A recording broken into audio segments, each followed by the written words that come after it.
Lesson 3. Exercise, barriers, and benefits. Hi, welcome back. Glad to see you made it. Today, we'll check in with the class and see how they're doing with their step logs and baseline numbers. We're also going to talk more about the very real benefits of walking and look at some of the reasons we have for not walking, the barriers. And of course, we'll finish the class with a workout. Let's get started with our 1-minute walk. Stand up, start walking, and I'll meet you at class.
Hi, I see we have some new people today. Hi, my name is Jerry, and this is my dad. And I heard about this class from Robert. He told me that friends could come if they were interested. That's right. Glad to have you here. Thank you. I can't walk, but I sure can roll, and I really want to join a fitness class. Yes, Robert told Jerry that he's learning a lot about fitness and getting fit. Well, good. You're certainly welcome here, Jerry. Thank you. Great. Hey, I'll be back to pick you up later. Okay. Thanks. Hey, where is Robert? I think he had an appointment. Hey, everybody. Did you miss me? We did. Well, I see you recruited Jerry for class. Hey, you made it. My ride was late. I thought I couldn't make it. We were just talking about why you weren't here. Sometimes there are things that stop us from exercising. We call them barriers. Right. Maybe we don't have a ride to class, or maybe we just can't get out of bed. It's worth learning techniques for getting past those barriers. Barriers to walking. If walking is so good for us, why is it hard sometimes to stick with it? What are some of the reasons we have for not exercising, not walking? Emma? When I get through with work, I am tired. I don't feel like doing anything. MJ? I'm kind of a couch potato. I rather watch TV. I'm too busy. There's a lot to do besides exercise. Some days I just don't feel like it. I'm not in the mood. Josh, how about you? Where's my dollar? Those are all common barriers that reflect a lack of feeling motivated. When you recognize a not feeling motivated barrier, here's a way to get around it. Remind yourself of the benefits and say out loud how good it feels. When I get through with work, I am tired. I don't feel like doing anything. Exercise actually gives me energy. I'm kind of a couch potato. I rather watch TV. My doctors told me to lose weight. I can't do that sitting on a couch. I'm too busy. There's a lot to do besides exercise.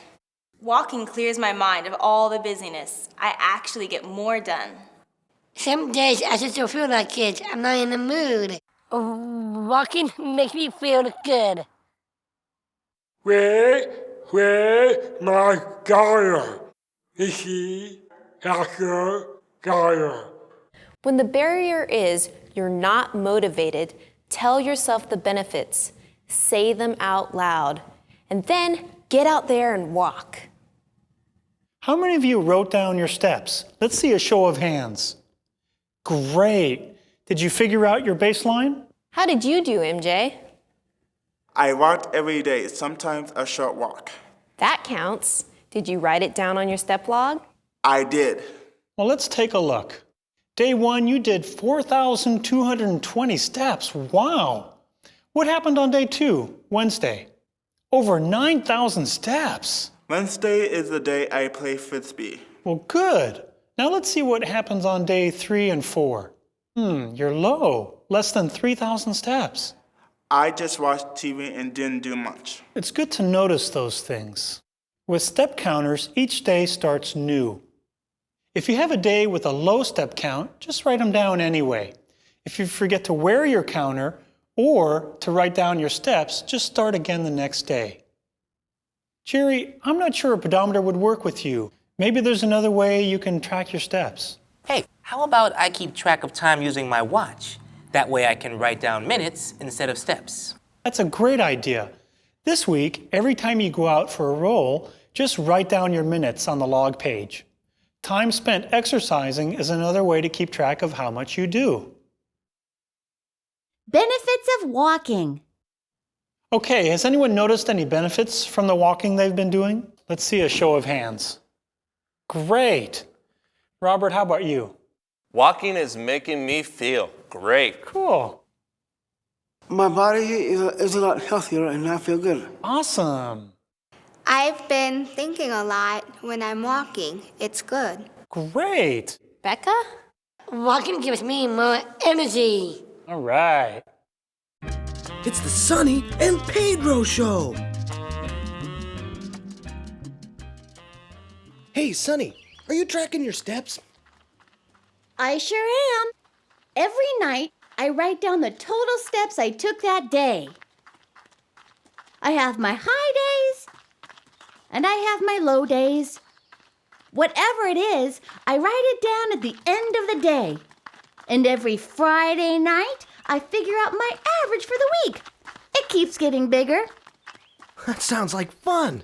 Yes, a step counter would enjoy that.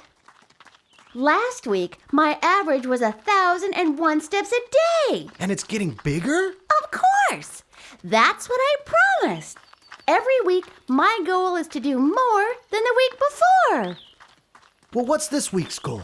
This week, I want to... That's double last week's average. Sonny, twice as nice. Will twice as nice take off 2 love handles, Pedro? I feel so round. Stick with it, Sonny. You're looking good. Alrighty then.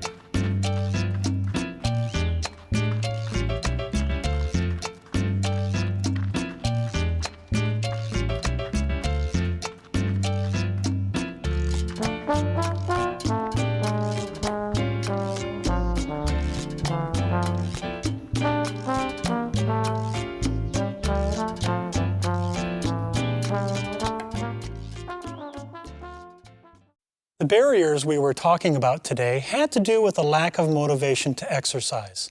This is very common. Too busy, too tired, don't feel like it, can't get started. There are other kinds of barriers as well. Things like not having a ride to the gym or being afraid to try something new. We'll talk more about these barriers in future classes because getting around them is so important. This week, please look over Chapter 3 in your book. And for people who want to keep track of their steps using their watch, like Jerry, instead of their step counters, here's a handy rule of thumb you can use that converts minutes of activity into number of steps. For most of you, 15 minutes of activity equals 1,000 steps. Now it's time to join Karen for Walk Aerobics Session 3. Have fun. Be good to yourself. You're getting in shape. See you next time.